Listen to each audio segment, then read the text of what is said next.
make it a better place. It'll take creation, imagination. Hey everybody, this is Tina. Thank you guys so much for coming by and checking out my video. I know that on Thursdays I have been sharing my tips, tricks, and storage ideas series, and coming up is going to be adhesives and markers. Coloring, markers / coloring, but I wanted to go ahead and do a card for you guys because I just feel like I have not created with you guys in so long. That stomach flu that got my entire household that I thought I escaped took me down this week, and so I'm finally just feeling better and I'm trying to get caught up. So I thought I would go ahead and do a card for you guys. My mojo has been in the toilet, which I know is not a great thing to compare it to right now, but it has been awful. I just have not felt like creating. So the thing that I do when that happens to me is I go ahead and I just go and I look at sketches. So I have 4 or 5 different places that I look at sketches for, and I'm going to list those on my website so you guys can check them out too. And I just go and check out sketches, and then I try to put something together using a simple card sketch.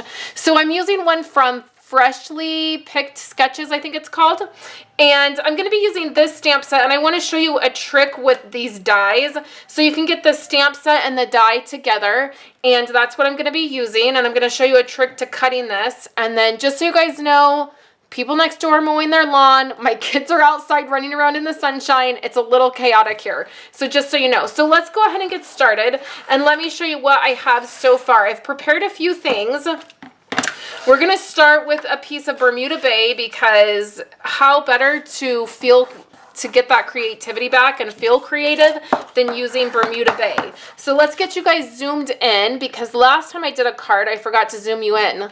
So here we go right here. So here's Bermuda Bay. It is a card base, so it's just 5.5 by 4 1/4. And then I fold that in half. So now I have embossed this white piece with some butterflies. And what I'm going to do is take my Bermuda Bay and open it up. I'm just dabbing this sponge in the ink, like I'm just tapping it. Like I'm not pushing it down or smushing it into the ink.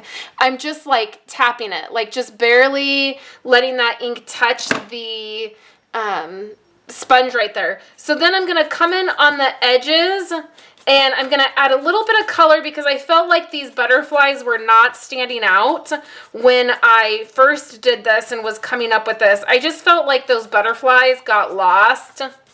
I mean, I like that white on white look, that tone on tone with the, real crisp white, but sometimes things just don't show up like that.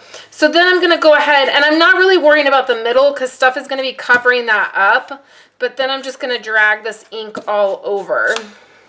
So then we'll take our adhesive, and I'm going to put quite a few little strips on here because this is embossed and I want it to stay.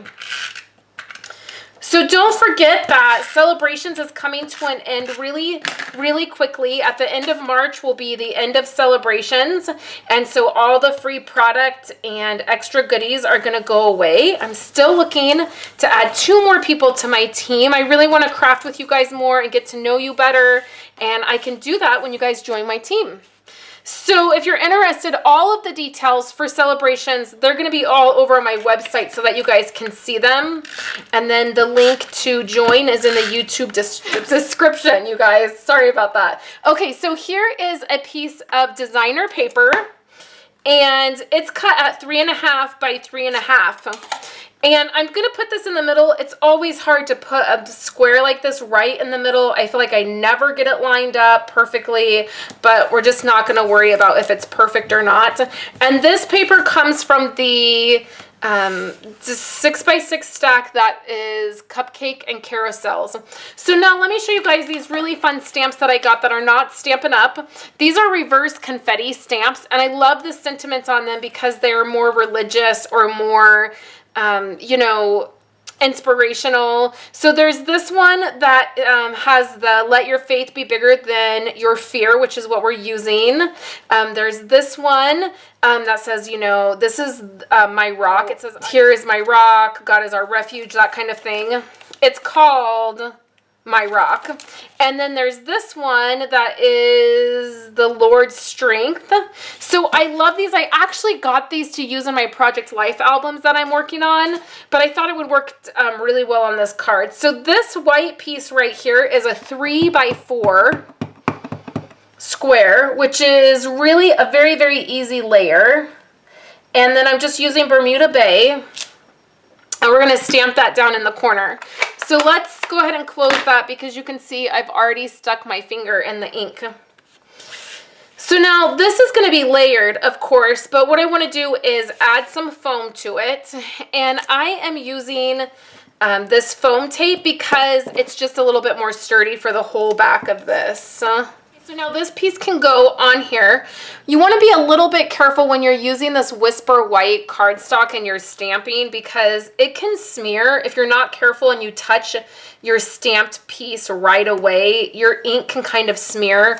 Or if you're using it to write on, I was doing some journaling in my Project Life album, and I journaled on Whisper White and my ink smeared. So you want to be careful with that. So now let me talk to you guys about these dies. Now I'm not using the stamp set, but I did want you to see that there was a stamp set that you could get.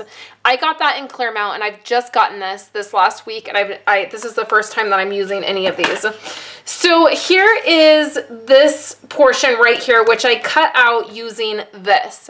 So when I did this, I was like, oh wait, this is weird. Like it doesn't give me an image. Like what did I do wrong?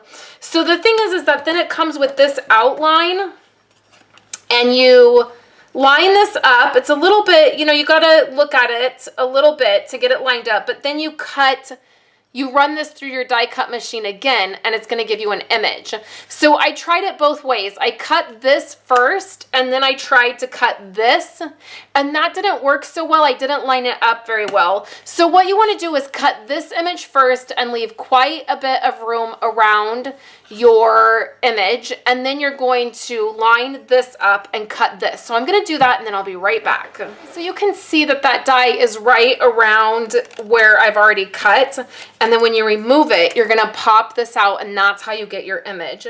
So in order to attach this, I am going to use some of my liquid glue, and I'm just going to put a couple dots all over. You could use a sticker maker or double-sided adhesive sheets. That would work probably better. For now, we can just use the liquid glue, and then I'm going to stick this right on here.